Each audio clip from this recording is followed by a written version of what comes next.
Bijo was a rich man who lived in Lagos, driving the latest cars and wearing the most expensive suits. He had everything, except true love. For 5 years, he dated Adana, a simple girl from a poor family who sold roasted plantains by the roadside. Adana was beautiful, kind, and loved Bijo with all her heart, but he always felt ashamed of her. His rich friends laughed at him, asking why he was dating a plantain seller instead of a sophisticated woman. One evening, Bijo sat in his penthouse, staring at his reflection in the gold-plated mirror. If I marry Adana, people will mock me forever, he thought. She has no money, no connections, just love. Love won't pay my bills. The next morning, he called Adana and ended things, telling her, "You're not the kind of woman I need in my life." Adana cried for days, but her grandmother comforted her, saying, "Child, the sun will shine on you soon." Meanwhile, Bijo quickly married Nkechi, a high-class lady who loved spending his money. She wore designer clothes, threw lavish parties, and never cooked a meal. Bijo thought he had upgraded, but soon, Nkechi's spending drained his accounts. He started regretting his decision, but it was too late, he was stuck. 2 weeks after Bijo left Adana, something incredible happened. Adana bought a lottery ticket on a whim, and, boom, she 500 million won naira. She couldn't believe it. She paid off her family's debts, bought a mansion in Banana Island, and even flew her grandmother first class to America. News spread fast, and soon, Adana was on TV, smiling in her new luxury cars. When Bijo saw Adana's transformation, his jaw dropped. "That should be me," he shouted, slamming his fist on the table. Nkechi, filing her nails, scoffed, "You left gold for glitter." Bijo couldn't sleep. He started stalking Adana's Instagram, seeing her vacations, her new business, and even her celebrity friends. Jealousy ate him alive. One day, Bijo showed up at Adana's mansion with roses, begging for forgiveness. "Adana, my love, I made a mistake," he said, kneeling.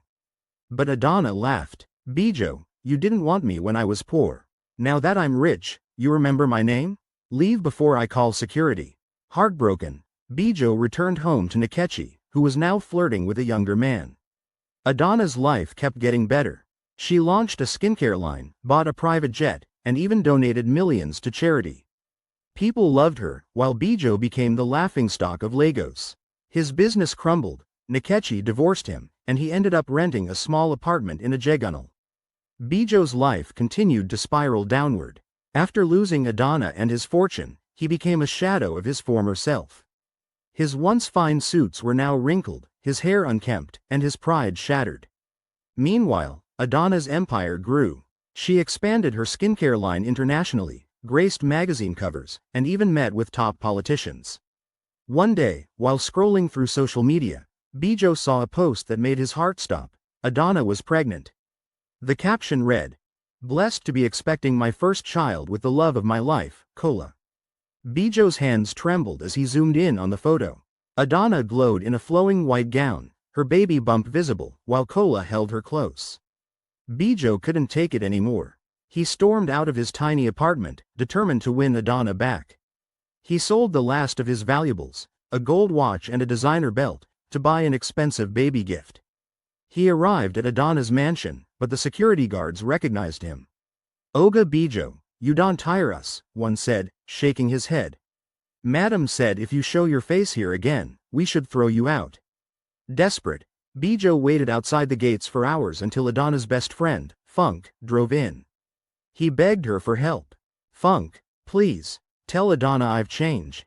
I just want to congratulate her." Funk, who had never liked Bijo, smirked. "You had 5 years to treat her right. Now you want to talk? Beg, park well." Meanwhile, Nkechi, Bijo's ex-wife, was living her best life with her new lover, a wealthy politician. She flaunted her riches on social media, mocking Bijo in captions like, "Some men trade diamonds for pebbles, their loss." Bijo's shame deepened. One evening, as Bijo drowned his sorrows in a local bar, he overheard a shocking conversation.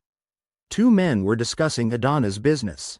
"I heard some big men are jealous of her success," one said. "They want to bring her down." Bijo's ears perked up. Could this be his chance to redeem himself? He tracked down the men and discovered a plot to sabotage Adana's new factory. Without thinking, he rushed to warn her. Adana was skeptical at first. "Why should I trust you?"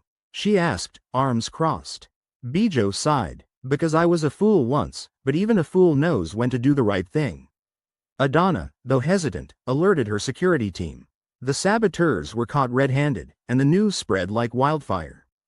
"Disgraced millionaire saves rival ex-lover from business attack," the headlines screamed. For the first time in years, Bijo felt a flicker of pride. Maybe, just maybe, he could rebuild his life. But Adana made it clear, she appreciated his help, but that didn't mean she would take him back.